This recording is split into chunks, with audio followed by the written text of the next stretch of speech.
Hachette Audio presents The School Revolution, a new answer for our broken education system. Written by Ron Paul.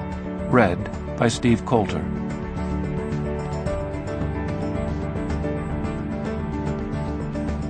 Preface. My experience in public schools. I am a product of the public school system of a different time. Today's system cannot be compared to the public school I attended in the small town of Greentree, just outside Pittsburgh, Pennsylvania. The highest authority in managing my school came from our neighbors who served on the school board. It was a different era. I started in the first grade a few months before Pearl Harbor was bombed.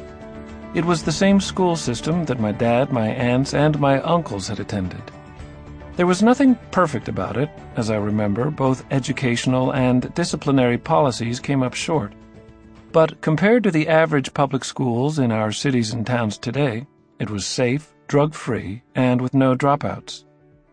Both in grade school and high school, I remember there were fights and roughhousing, but never once were the police called.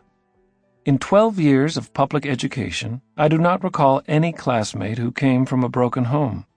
Never heard of a friend with divorced parents. Possibly this was a reflection of the time in which I lived. One advantage we had then was the size of the school and classes. My 8th grade class had 20 students, most of whom had been through the entire 8 years together.